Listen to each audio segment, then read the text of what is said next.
Gledate Gorenjska poročila na GID TV. Občina Jesenice se je lansko pomlad uspešno prijavila na razpis Ministrstva za infrastrukturo, ki je predvideval izdelavo celovitih prometnih strategij za lokalne skupnosti. Po pridobitvi sredstev se je skupaj s strokovnjaki in zainteresiranimi občani lotila ukrepov in ciljev, s katerimi želijo poudariti pomen trajnostne mobilnosti. Dokument je bil na pretekli redni seji v prvem branju občinskem svetu. V mesecu maju gre v drugo branje in s tem se ta dokument zaključuje.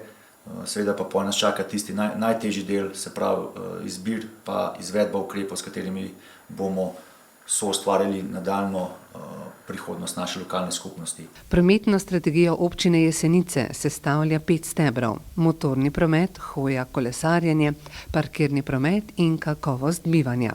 Poudaril bi, da se vse začne pri mladih. Zato je velik pomen pri tej celostni prometni strategiji tudi izobraževanje mladih. Če se recimo samo pogledamo in primer ločevanja odpadkov, vemo, kje smo bili pred 10 leti, kje smo zdaj. Dejansko nas otroci spodbujajo s tem, da ločujemo odpadke, ker se pač to učijo že od vrtca naprej. In ravno tudi trajnostna mobilnost je ena tistih dejavnosti, ki bo zelo pomembno vplivala tudi na naše mlade v prihodnosti. In s temu želimo stremeti kot pač vsa moderna evropska mesta. Podžupan priznava, da je bil na začetku odziv občanov razmeroma slab, vendar pa je njihovo zanimanje ob obveščanju medijev ter raznih delavnic in drugih prireditev opazno naraslo. Na koncu smo opravili tudi anketo in na podlagi teh rezultatov smo podelili tudi nagrade. Število anketirancev, ki so izvalo, pa je bilo precejšnje, okoli 600 izpolnjenih anket smo dobili. In to kaže, da smo Jeseničani dovzetni za spremembe na tem področju, kar me zelo veseli. Konec koncev bomo skupaj s to strategijo soustvarjali tudi prihodnost našega okolja.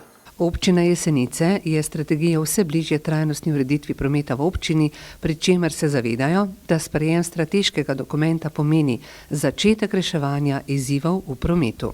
Poudaril bi tudi, da je celostna prometna strategija pomembna podstat oziroma celo osnova za nadaljnje prijavljene evropske razpise.